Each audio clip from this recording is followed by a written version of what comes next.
Hi folks, it's Jeff at Brimwood Farm here, and today we're going to be talking about planting your spring bulbs, specifically daffodils. A small disclaimer, I don't really like daffodils. I find them bright, gaudy, too yellow, too in your face, but luckily we have bred a load of cultivars that are white, and they have some beautiful pale greens and peach pastel colours in those petals as well, and so that's what I'm going to be planting in my garden today. The other thing I'm going to be talking about is what to do when you've only got a few bulbs. Now, for whatever reason, you might not have the budget, or you might be like me, go to the supermarket for food or the DIY store and just end up buying a random box. In a perfect world, you would buy, 100 bulbs to put across your entire garden and make that amazing spring show. But that doesn't always happen, and it's not always possible. And your bulbs will grow, so they will propagate themselves. So over the years, these 10 bulbs will multiply. But if you have only got 10 bulbs, then you need to optimise your planting of them in the first few years. So the first thing is you can put them in a pot. Planting bulbs in a pot can be a really, really good idea. You can really cram them in tightly, and you can move that pot around, so you can plug gaps in your flower border in the spring for some colour, or you can put it on your patio or your balcony. The other really, really good thing is as the leaves on the daffodils die off, before you can actually cut them away, they look pretty ugly. So in that circumstance, you can just hide the pot, you can just move it, which is perfect. One thing to say is you do need to make sure that soil in your pot is kept moist. You might not think you need to water your bulbs, but you do, even if they're outside in the winter. They can dry out, and if they become bone dry, your bulbs just won't grow properly. You might get some leaf growth, but you're not going to get the flowers that you really, really want. So make sure you do keep the soil moist so that they can grow.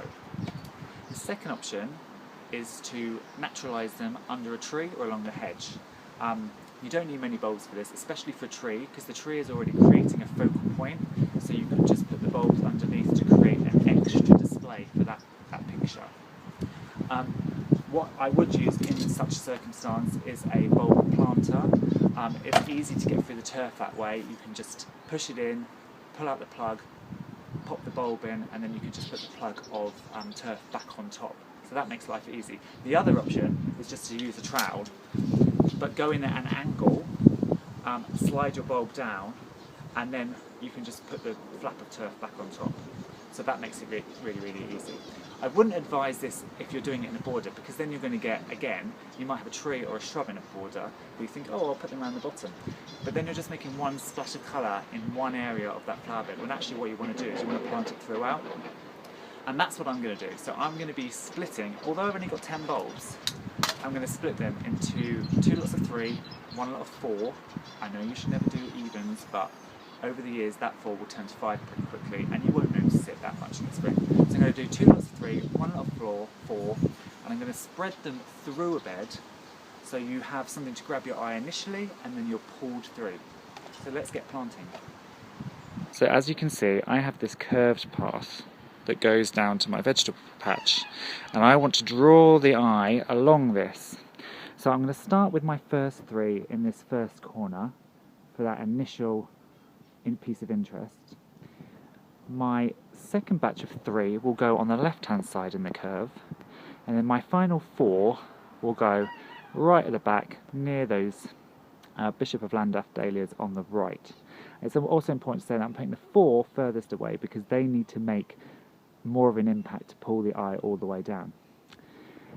Now when you're only using small numbers, you don't need to really use that naturalised method of throwing the bulbs onto the ground and letting them sort of planting them where they settle, because you've only got 3 bulbs here. So I'm going to plant my bulbs in a tripod, in a triangle shape, which makes it the most easiest. Now these are fairly small bulbs because they're miniatures, so you want to plant them to a depth of 2 times the bulb, and then just cover them over. It's that easy.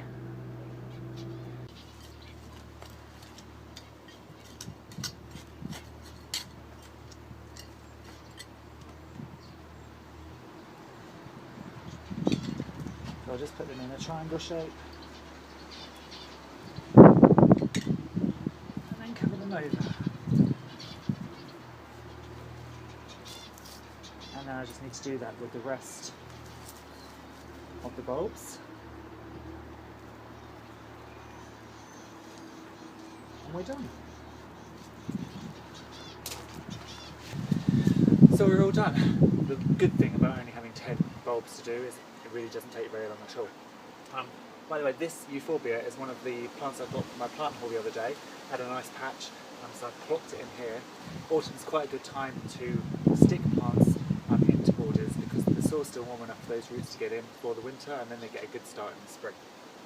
I'm going to go off and drink this cup of tea which has magically appeared.